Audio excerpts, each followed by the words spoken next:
Hi kids, welcome back to another pizza party. I'm Mrs. Pizza. This is Cheese. And Winnie is behind the camera, per usual. She's just taken on her new career as cinematographer. She's just gone to it with gusto. She knows this is her path. Also, she likes sitting by the window. We are here today to do something a little bit different, but also exactly the same. You see this? This little disco ball of fun. I purchased this to be a TBR jar of sorts, and it will be. Kind of, because I do well with prompts. But the thought that came to me while I was playing with this was, wouldn't it be fun to have prompts to talk about books that I've already read? Maybe this way I can bring up some different books that I haven't talked about in a while, some books that I've never talked about because they were DNFs or something that I just hated.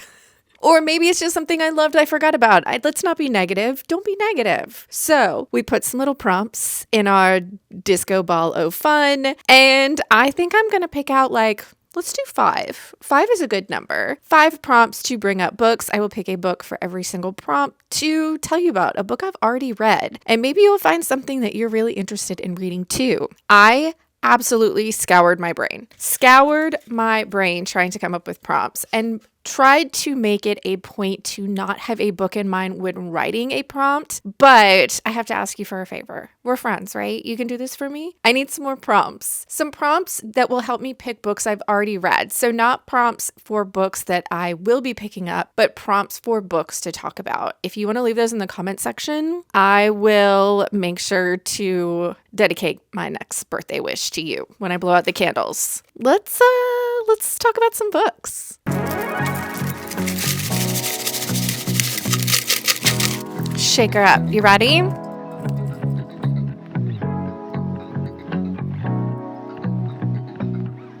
A book you rec when you want to seem smart. What is a book that I recommend to people when I want to seem really, really smart?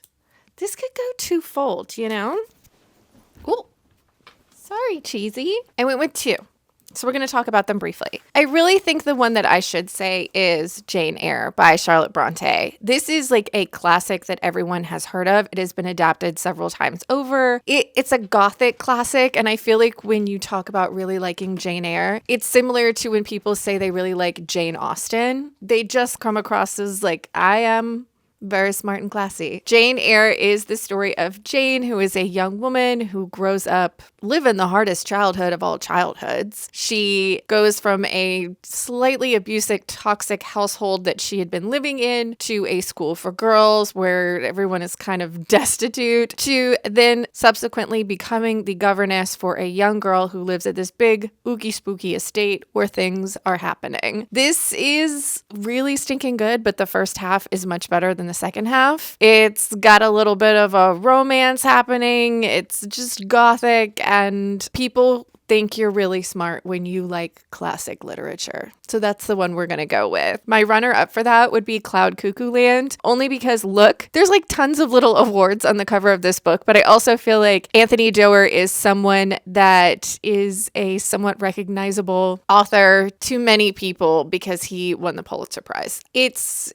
by an author that has a lot of esteem and accolades, and I actually really did enjoy this book. This is a story that is made for people who love stories. You are following different timelines, some taking place as far back as the 1500s, I believe. Some taking place in the 1940s and 50s, some taking place in the 90s and the 2000s, and some taking place in the not so distant future. And all of these timelines have this through line of this story, which is ancient and is a silly story about a man who turns into a bird to fly to the Cloud Cuckoo Land. He also becomes a donkey. It's a silly little story, but really it's a story about how stories can transform you, how these people all find this story in a part of their life where they need something to help get them through, but the story also catapults them onto the path that they're supposed to be on. It's masterfully crafted. It is one of those books that I feel like there's a lot of people, they try and give you special ways to read it or how their book club broke it down. One person told me they read each timeline individually, so would skip to each chapter and read them in chronological order. And that sounds like nonsense and the wrong way to consume this literature. Just read it in the order it's written. That's what the author intended. This is a really great story, but not necessarily something I would have picked up on my own had it not been recommended to me as many times as it was. I really enjoyed it, and I feel smart when I tell people I really enjoyed Khaw Cuckoo Land. Next up.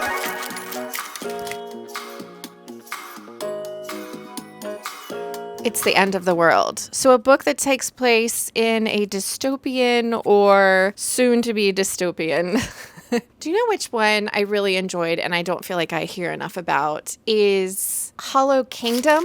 And this is a story I feel like I've brought up a few times, but I will continue to bring it up. I had such a good time reading it. This is the story of ST, and ST is a crow, and he belongs to a man named Big Jim. ST is a domesticated crow, I should say. And Big Jim is just the best. ST just loves Big Jim. They just have such a good time together. Big Jim and ST and Big Jim's dog Dennis all live together. They eat Cheetos. They have a good time. And life just seems perfect until one day, Big Jim's eyeball falls out.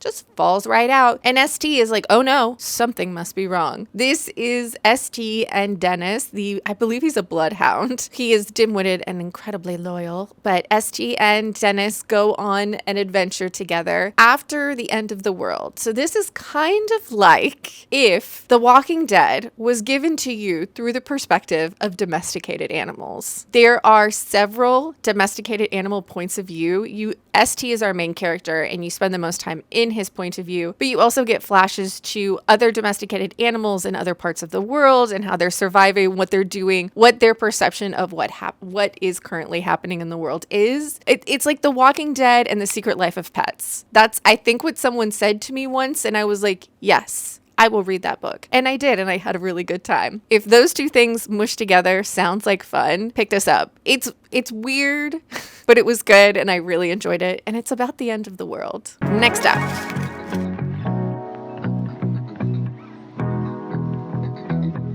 Has an animal's POV. Well, I should have just used Hollow Kingdom that I just talked about, because that has only animals POV. I am going to pick The Raven and the Reindeer, and this is by T. Kingfisher, who is one of my favorite authors. This is an earlier work of theirs and is a retelling of The Snow Queen, I believe. T. Kingfisher is really great at taking older stories and retelling them, reimagining them with a different protagonist. This author likes to pick the character that usually wouldn't get the spotlight, someone who would be a side character in most stories, and gives them front and center spotlight. They're usually not the most beautiful, not the most intelligent, just a side character. And yet, when put in that main character role, it's just a fun, good time. This is the story of Goethe, and Goethe lives in a small town. She is best friends with a boy named Kay, and you can tell kind of from the beginning that Goethe is a much better friend to Kay than Kay is to Goethe. But one day, Goethe witnesses Kay being kidnapped by the Snow Queen, and she ends up going on an adventure to save her best friend from this mythological magical creature. She meets other magical beings along the way. She herself has magical things happen, but this is all an adventure in order to save Goethe's best friend. I really enjoy T. Kingfisher books, although this is not my favorite. This one gives you that wintry fantasy fairy tale feel to it. It has darker moments like most older fairy tales do, dark corners and dark edges, but we are learning real lessons and encountering real magic along the way. If you like your fantasy books to feel like a fairy tale and you're looking for something wintry, here you go. This is a good book to try. All right, what's next? What was that? That was 3. 2 more.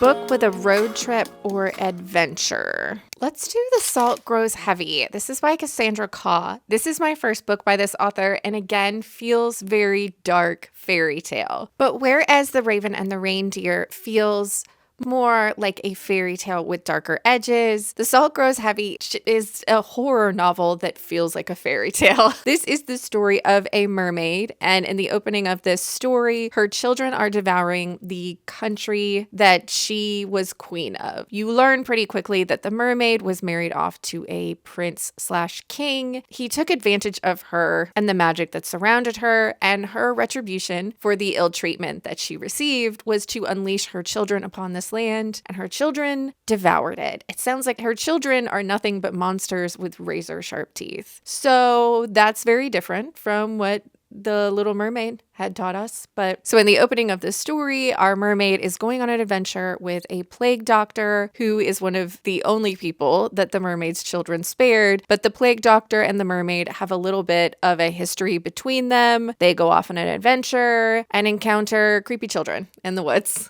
This is incredibly short. It's incredibly dark. It's incredibly brutal and gruesome, but not necessarily a new favorite. I think a lot of the imagery in this book was brutal and brilliant and beautiful, but the story itself was kind of lacking and the ending was just fine. It's something that I think if you're looking for a spooky fairy tale covered in blood, that you will get through incredibly quickly. Here you go. This is not a bad one to pick up. All right, last book. You ready?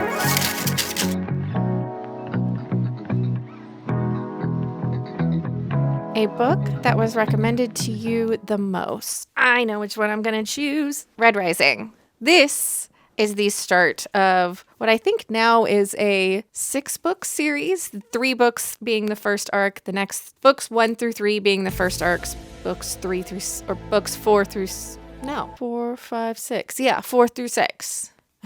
Wow. Hello, math. Books 1 through 3 being the first arc, books 4 through 6 being the second arc within this story. This is the story of Darrow, and he is a young man that lives on a planet that is being terraformed so that people can move here, live here, so society can continue on because the planet they are currently on is dying. So Darrow and his people, who are known as Reds, are the lowest caste system within this society. Each caste has its own color that is assigned to it, and the Reds are miners. Darrow has grown up in the mines terraforming this world. When in the opening of this book, someone close to Darrow martyrs themselves and sends Darrow on an adventure to infiltrate the golds from the inside, to dismantle the system after he learns some really horrible secrets that have been kept from the Reds. This, to me, is like if Hunger Games was for grown-ups, at least this first book. I am a horrible reader and have not continued on with the series, even though I had a fantastic time with this. This book was recommended to me